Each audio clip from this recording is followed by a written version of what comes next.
My lifelong fascination with ancient civilizations led me to some of the most remote corners of the world. But nothing in my years as an archaeologist could have prepared me for the horrors that awaited in a newly discovered chamber beneath an ancient Egyptian pyramid. Our journey began under the scorching Egyptian sun as we uncovered the entrance to a chamber hidden for millennia. Intricate hieroglyphs adorned the exterior, whispering of untold riches and secrets. The possibility of it being a pharaoh's burial chamber electrified the air. The final barrier gave way with a resonant thud, unleashing a gust of stale, foreboding air. My colleagues rejoiced, but an inexplicable dread settled in my heart. The chamber was unlike any other, circular in shape, with walls etched in chaotic, almost apocalyptic hieroglyphs, a stark departure from the traditional themes of prosperity and afterlife. At the chamber's heart stood a sarcophagus of enigmatic black stone, its surface swallowing the surrounding light. The lid bore the carving of a monstrous entity, a chilling hybrid of human and beast, its eyes imbued with an unsettling semblance of life.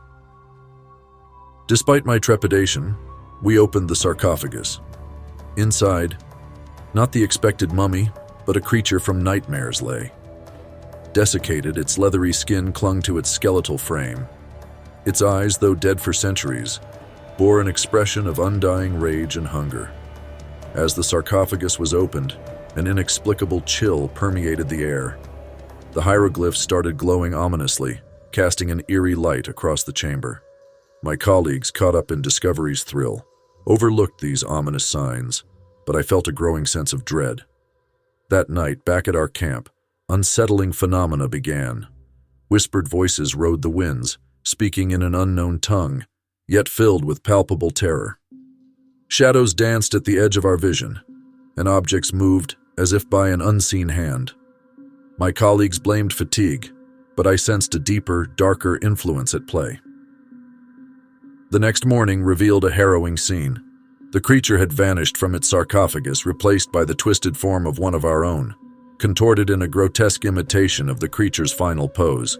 The terror etched into his lifeless eyes spoke of an agonizing end. Panic gripped us as we halted the excavation, but our actions came too late. Night after night, the creature haunted our camp. Unseen, it left marks on our tents and filled our dreams with nightmares. We heard its movement at the edge of the darkness, always just beyond the reach of our fires. Our team dwindled, some found in horrific states, others simply vanished. The creature was feeding on us, drawing strength from our terror and flesh. The chamber's hieroglyphs had foretold this horror, a being sustained by the living. I knew I had to confront it. Armed only with a torch, I ventured back into the chamber, aiming to trap the abomination within its ancient tomb. Inside, the creature awaited, now fully rejuvenated, a monstrous amalgam of human and animalistic features, its eyes burning with deep-seated loathing. It attacked, but I evaded, using the torch as my shield. Fire, I realized, was its bane. Emboldened, I thrust the torch at its face. It recoiled, howling in a blend of pain and fury, retreating into the chamber's shadowy recesses.